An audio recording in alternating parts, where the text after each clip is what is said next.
So the other day I started juggling. Do you know what the most difficult part of juggling? I mean, I'm 35 years old and I'd never been able to juggle, and I kind of just gave up. And I was playing around, and you kind of think that you're juggling, but the one ball just won't leave. And the friend that I was with in Berlin just said, you've got to let go. And this, I can't juggle unless I let this ball go, but somehow it just feels like I can't do it. And suddenly when you start to let it go, I mean, it's a bit lame to be doing that after that other guy had like 17 balls. But just like in terms of progress, it's been quite cool for me. And it was just amazing to experience that, from understanding that I couldn't let go of the third ball. I could throw the two balls up, but I couldn't let go of this third ball. Like, I was grabbing it so tight, and it wouldn't. This hand is so beautiful. It has so much it can do, but when you are holding onto something so tight, it's basically useless. And the other way that I explain it is, I love chai tea, and imagine you've got like a cup of beautiful chai tea, obviously with almond milk or no milk, and it's at the top, and then someone else comes along and he or she has the most amazing tea. Like, it's like tea that you've never seen, and you're like in this conundrum because you have no space for this amazing tea because your tea is so full, and no matter how beautiful this tea is that's coming in, it's going to spill all over the floor. And the third thing actually is inspired by Alan. I used to go to the Spur a long time ago, as you can see, talking about almond milk. I don't think they do it at the Spur yet, but I used to go to the Spur all the time, and the salt canisters used to be always full, because obviously the waitresses and the waiters are doing a great job, and they're filling them up to the max, because then you don't have to repeat it. But when a salt canister is full to the max, nothing comes out. You just have to let go a little bit, and suddenly the flow of the salt comes. And this is what I want to share with you guys today. I was holding on to some things in my life, like literally so tightly, I couldn't let it go. I'd started 2 social organizations. People were telling me that I was great. People were telling me, this is awesome. Keep going, keep striving, keep stepping, keep moving. I couldn't let them go, because what would they be without me, and what would I be without them? Who was I? And no matter how dark it got and how much pain that I was going through, most of which I couldn't tell anyone about. Because social media, you don't tell people about what you're truly going through and what you're truly feeling, and how it is truly to be in your skin. So there was this thing that was wonderful, was amazing, and still is. And I was holding on to it so tight. I knew that it was harming me. I knew that it was making me sick. But I couldn't let it go. And when you don't let it go, the balls just fall. The salt doesn't move. The beautiful chai can't come into your life. And then I got some luck. Well, I think I call it luck now. It was the night of my birthday last year, so the 15th of July, 2016, what are we now? So 2016. And I stayed up really, really late that night. It was like, it was the 14th, and then it was like 2 in the morning on my birthday. And I stayed up really late because the next day I was staying with Mama and Tutu in her home, and she's such a beautiful, amazing woman, and she had planned this amazing get together for my birthday, which normally I try and avoid, but it was just so wonderful to experience this. And so anyway, I was trying to sort of clear the decks so the next day I could just be present and I could just enjoy. So I went to bed at, say, 2 in the morning.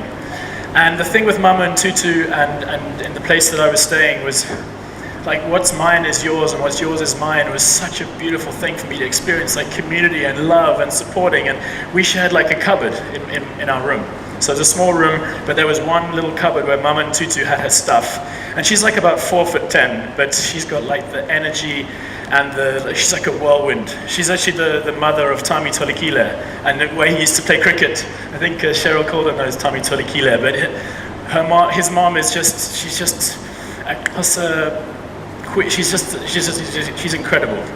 Anyway, she would normally come in around 6 in the morning before she went to work. She's a teacher, and I would know her feelings. No knocking, no anything. I'd be sleeping. I could have been masturbating. I mean, it didn't matter. And we just had this openness. And anyway, the day that I went to bed on my birthday, like I learned her touch, her feel, how she felt, like the noises that she made. She'd open the, and something was wrong that night. Like I heard noises in my room. And I just thought it must be Mama and Tutu. I was so tired, and I heard these noises, and I thought maybe it was a dream. I wasn't sure what was going on, and then these noises became stronger, and they weren't in the same place that they normally happen, and it wasn't the same energy, the same love that surrounds her. And suddenly, like the noises were close to me. There was rusting, there was moving, and I was just like, I don't want to deal with this. Like, just go to sleep and wake up again. Wake up in the morning, and everything will be fine. Like, I didn't want to deal with it. I couldn't deal with it. And suddenly, like, it was clear there was someone in my room, and it wasn't Mama and Tutu. And I was literally frozen. I couldn't move. I couldn't speak. Nothing came out, probably thankfully. And anyway, in my kind of awakening, this person left the space very quickly. But I was still a little bit, disoriented. And anyway, all of a sudden I stand up and I walk to the kitchen, and I'm just kind of walking, thinking what just happened. Then I went back to my room and I turned the lights on, and all the electrical equipment, like my wire to my laptop, my phone was on charge, like underneath the shelf, all of it was gone. So then I was like, oh fuck, it definitely wasn't Mama and Tutu. I think I just got robbed. But I still couldn't say anything, so then I went back to the kitchen, I turned the lights on, and the entire kitchen window was gone, and I was like, fuck, we've definitely got robbed. Like, it's not even, it's for sure now, it's not a dream. And then I walk into Mama and Tutu's room, and I couldn't say anything. You know those dreams when you have no voice, and it's kind of like holding on to something that doesn't serve you. And anyway, that experience took away my cell phone, took away my laptop, and enabled me to let go, which I'm so grateful for. My laptop, my cell phone, attached me to social media, to this purpose, to this mission, to Unogwaja, to the Red Sox. Every moment I wanted to push, I wanted to go, I wanted to strive, I wanted to be. I didn't know any other way. I wanted to control, I wanted to be a success. And that day, the very thing that I could not let go with all my heart, no matter how much I knew it was paining me, it was killing me, it was destroying me.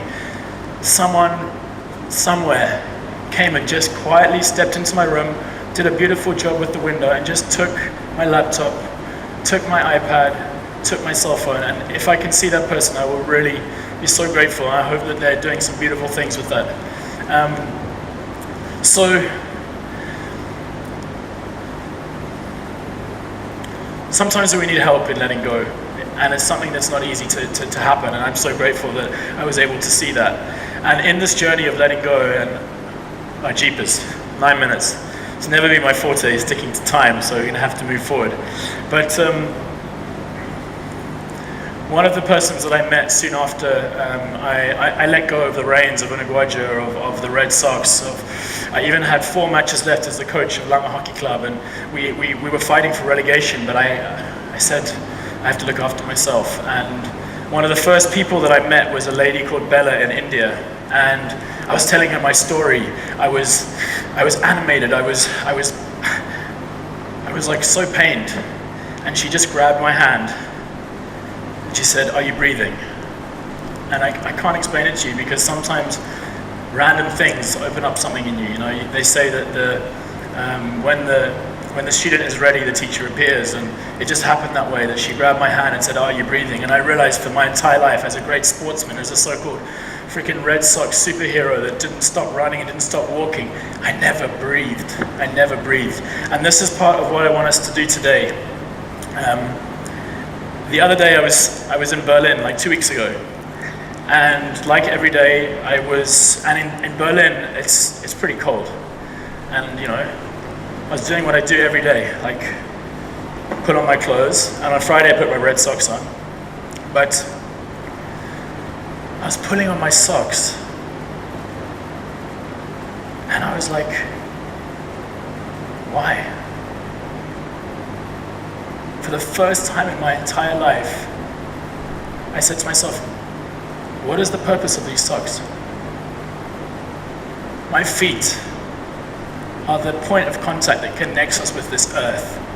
They are so full of intelligence, intellect, intuition. God knows how many sinews, and maybe Alan and Sam will help with. Cheryl is also pretty clued up with 2 World Cup gold medals. Beautiful. So nice to see you, Cheryl. But our feet are so magnificent. Someone said to me the other day, shoes make feet stupid. And that day in Berlin, I took off my socks and I walked around the Berlin, freezing Berlin, rain in Berlin, and glass all over the street. And I felt the connection with the earth. And everything changes when you feel the connection with the earth. So if you don't mind, I'm going to ask you guys, I've got 8 minutes to go, or 7 minutes, but for the rest of the 7 minutes, and maybe for the rest of the day, I'd really encourage you to take your shoes off and just feel the surface beneath your feet.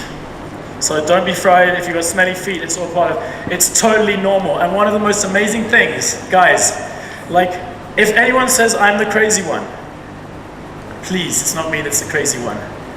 Feet are so magnificent, and we are covering them. So anyway, in Germany now, there's a freaking beautiful thing called Freiheit für die Füße. It means freedom for the feet, and I am freaking all over it. And as a guy who has been involved in a movement that has sold over 50,000 pairs of red socks, how freaking ironic is that? That I'm like, I got to the moment, but I wear these on a Friday, and I just really pray in Berlin that it's freaking cold on a Friday, and then I get to wear my long red socks.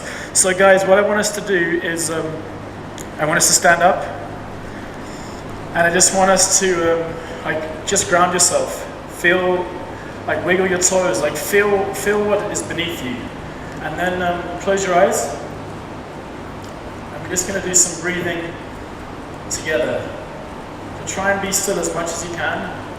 And then what we're going to do is start focusing on your inhale and exhale. Try and make them equal as far as possible. Inhale through your nose and exhale through your nose. And when on the inhale, I want you to silently say to yourself, let. And on the exhale, I want you to silently say go. Let go. Just a couple of minutes.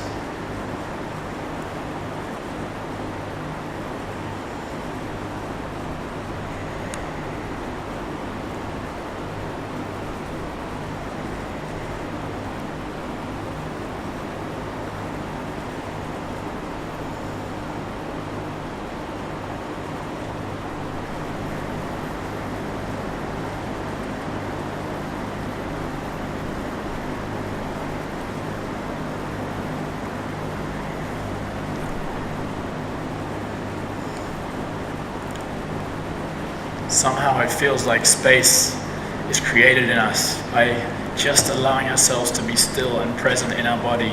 So much information will come to us, so much insight. There's a beautiful Sanskrit chant that goes Gate, Gate, Paragate, Parasangate, Bodhi Swaha, and it means let go, let the most go, let it beyond go. And what remains is the ultimate wisdom that is inside all of us. So you can open your eyes if you haven't done already. And have you ever considered, sit or stand, do whatever you want. Have you ever considered what this is? What purpose does this serve? And this is part of what the message I want to get across to you today is that I want us to think about things that are happening in our lives that don't serve us, and I want us to let them go. Because when you let go of something that doesn't serve you, something beautiful has space to enter. And the most magical thing about it is you just have to wait and receive. So, I'm so excited about this. Today, does anyone know the origination of these things? Unbelievable. During I think it's the 30-year war, back in the whatever century with King Louis and a whole lot of other dudes killing each other, they brought in some Croatian army mercenaries, and they wore this kind of French-style cravat. And that was the start of this becoming like a fashion item for men. Have you ever thought about the fact that it's like strangles you? Have you also ever thought about the fact, like, what does it look like? Where does this tie point? It's like an arrow, right? It's a fucking arrow to the penis. It's time that we cut our ties, and today I will never wear a tie again. And have we ever thought about a suit? Have we ever thought about how freaking ridiculous a suit is? It is all about ego. It is all about bravado. It's nothing about nakedness and vulnerability. And do we understand that in order for us men and some women to wear suits, we have to take them to the dry cleaners? And there's a thing called perchlorothiazide. In short, it's perc. We know and have known for centuries that this substance is doing harm to our environment and to people. And yet we keep using it. And why? Can you help me?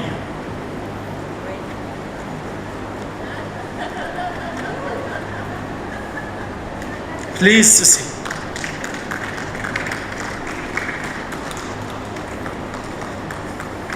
Go, go, go, go. Thank you. Oh, that's a problem, eh? We should have rehearsed. Okay, you finish the cut though. Okay. But hang on, let me just do this quickly. It's the last time that I contribute to this because I know. Hang on. Don't worry, I have got pants underneath. My dad is literally going to kill me. And also Gozzy, he's getting married in December. There's no ways I'm wearing a suit, bro.